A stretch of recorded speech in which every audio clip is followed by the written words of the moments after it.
Google Search Console just released Generative Engine AI performance reports. And so I'm going to show you in this video what those are and how you can use them to grow your GEO or AI overview traffic, including a special tool that I just built, which will allow you to export additional data from what they're giving you. So they don't give you a lot. It's Google, as we can expect. So let's jump into the computer and we can see our Google Search Console here. Now, this is not released for every Google Search Console, so you may not have it in yours. Go and check all your accounts and see if you have it. But if you have access to it, underneath performance, there'll be a little drop down here to generative AI. And so you have your normal performance report here, but then you have your generative AI report here. Now, the amazing thing, or really unfortunate thing about this, is that it only shows you impressions. And so we can have our list of URLs and the impressions. But today I'm going to be giving you a tool that can extract a little bit more useful information from this. Because at first you're kind of like, okay, what am I going to do with just a list of URLs and the number of impressions? We click on these, we don't get any query or prompt data. It's just URLs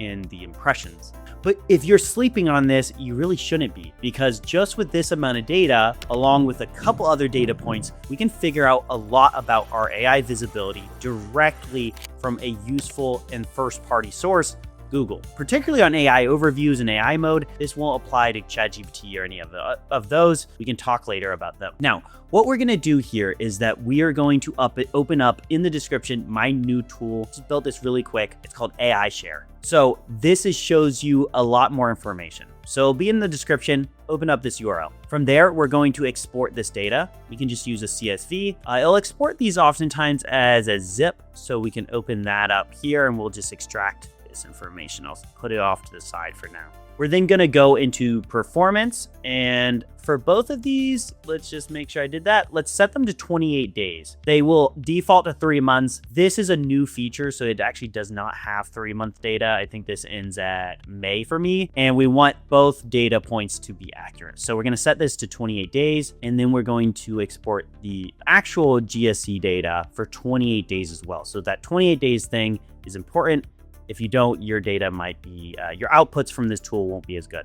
So let's open up this zip file. So now we have 2 zip files here, as you can see, and we're just going to pop them into my AI share tool. So this is I think the normal search here. So let me put in pages and drop it. Refresh this here. I think this needs to go like that. Yeah, so that's going to be the classic pages. So you can see that got uploaded. And then I'm just going to pull also the queries here. So that's the classic queries. And then I'm going to turn off this one and open up.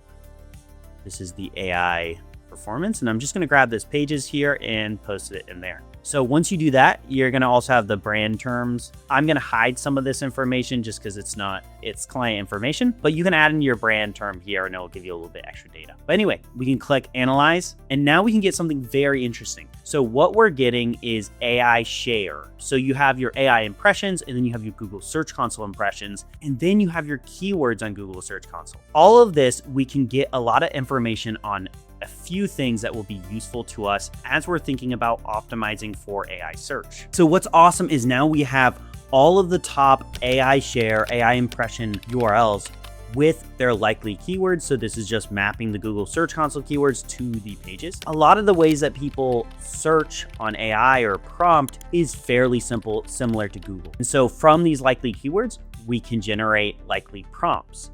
Now, again, this is just using estimation, so you really can't be sure, but they're very useful data to kind of get an idea of what this might be showing up for. Hopefully, eventually, we actually have prompt data. But as you can see here, it's pulling and generating prompts from the Google Search Console keywords, since those typically will show some kind of intent for that page. You know, what is it about? What do people search for? What is the search intent around those pages? Now, what do you do with all this data? Now, the key thing that Google is giving us that most people don't realize is that with a report like that, it means that you can now run tests. For any of these URLs, I have the likely keywords, potential prompts, and the AI impressions that Google is giving it. What I can do is now I can go to that page, I can adjust the content, I can do all kinds of different things to that page, and then wait a couple weeks and see if the AI impressions improve. This gives us an exact feedback loop of optimizing for generative engine optimization, GEO, AI SEO, or whatever you want to call it.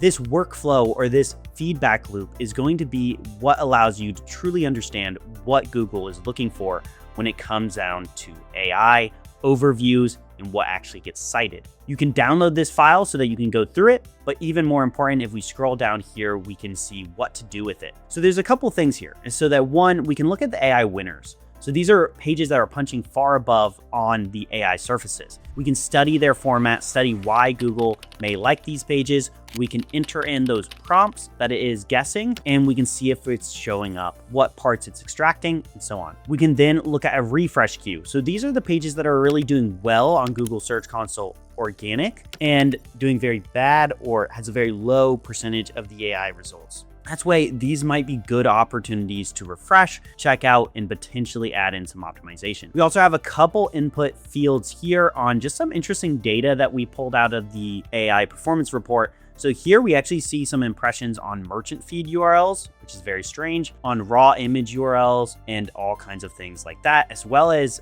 different versions of the URL. So AI still isn't very good at, there's some HTTP, some HTTPS, and so on. And then also we can notice that collection pages on this percentage of data aren't really showing up very often. And so all of this information can be useful so that you can analyze and improve your AI overview data, as well as just map all of them to their Google Search Console keywords so that you can go ahead and optimize not only for SEO, but also for AI overviews and AI traffic that's coming up. And so thank you so much. I hope this is useful to me. Or to you, obviously. And so let me know if it's helpful and we can go from there. So thank you so much for your time. Looking forward to seeing you next time. We'll be sharing a lot more tools and things like that because it's just fun to build. And so subscribe to keep along. Like this video if you find it useful. Thank you. Bye.